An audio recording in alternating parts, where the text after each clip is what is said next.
Menteri SDM Bahlil Lahadalia Senin 20 Juli 2026 menegaskan penunjukan langsung pengelolaan tambang kepada ormas keagamaan, koperasi, dan BUMN tetap dapat dilakukan. Padahal 4 hari sebelumnya, Mahkamah Konstitusi memutuskan mekanisme tersebut bertentangan dengan Undang-Undang 1945 apabila tidak didasarkan pada parameter yang jelas serta penilaian yang objektif, transparan, dan akuntabel. MK menilai pembatasan diperlukan untuk menutup celah penunjukan langsung yang bersifat subjektif. Lalu mengapa Menteri SDM tetap mempertahankan mekanisme penunjukan langsung? Apakah ini tanda arogansi pemerintah atau ada pertimbangan lain di balik kebijakan tersebut? Bagaimana pula respons dua ormas Islam terbesar, Nahdlatul Ulama dan Muhammadiyah, terhadap putusan MK dan kebijakan itu? Kita bahas. Bahlil Lahadalia beralasan putusan MK tetap memberikan ruang bagi pemberian hak prioritas dalam pengelolaan tambang.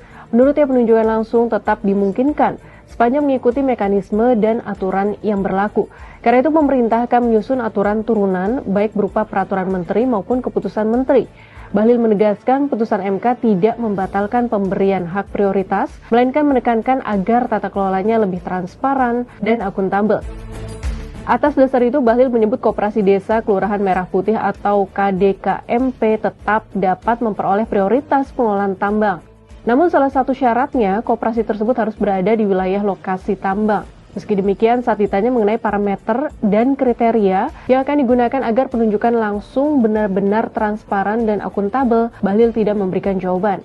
Saat ditanya mengenai NU dan Muhammadiyah, Bahlil mengatakan organisasi yang telah memperoleh wilayah izin usaha pertambangan dapat tetap melanjutkan pengelolaannya. Lalu bagaimana respons ormas keagamaan?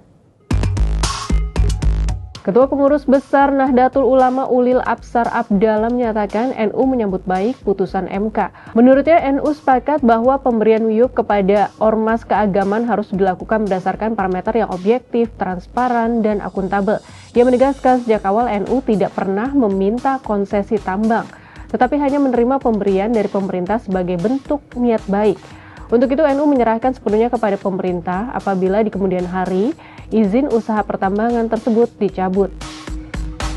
Sementara itu Ketua Tim Pengelola Tambang Pimpinan Pusat Muhammadiyah, Muhajir Effendi menegaskan Muhammadiyah siap mengikuti mekanisme baru yang akan ditetapkan pemerintah. Saat ini pihaknya masih menunggu langkah pemerintah dalam menindaklanjuti putusan MK tersebut. Terkait polemik ini, Direktur Eksekutif The Indonesian Institute Adinda Tenriangke Muhtar menilai langkah pemerintah membuat aturan turunan untuk membuka kembali celah penunjukan langsung koperasi, ormas, dan BUMN untuk mengelola tambang menunjukkan arogansi pemerintah dalam membuat jalan pintas mengakali hukum. Hal ini sekaligus menunjukkan pemerintah lebih berpihak pada kepentingan tertentu, bukan mengutamakan keberlanjutan lingkungan. Ia pun mempertanyakan kepentingan politik seperti pemilu 2029 yang bisa menjadi bias dalam penentuan pemberian prioritas pengelolaan tambang ini. Sebelumnya, Mahkamah Konstitusi Kamis 16 Juli 2026 menyatakan pemberian hak prioritas atas wilayah izin usaha pertambangan minerba bersifat inkonstitusional bersyarat. Hakim Konstitusi Eni Nurbaningsih menilai pasal 51 dan pasal 60 Undang-Undang Minerba membuka ruang diskresi yang luas karena tidak mengatur mekanisme maupun parameter yang jelas dalam pemberian hak prioritas.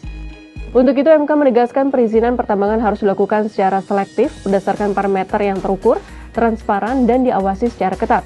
Jika terjadi pelanggaran termasuk kerusakan lingkungan, izin wajib dicabut dan pelaku usaha harus bertanggung jawab melakukan pemulihan ekologis. Sahabat Kompas, hingga kini tampaknya pemerintah tak akan mengerem skema penunjukan langsung pengelolaan tambang kepada ormas dengan menerabas putusan MK. Akankah kebijakan ini benar-benar membawa kemaslahatan bagi masyarakat atau justru membuka kembali ruang korupsi, konflik kepentingan, dan kerusakan lingkungan?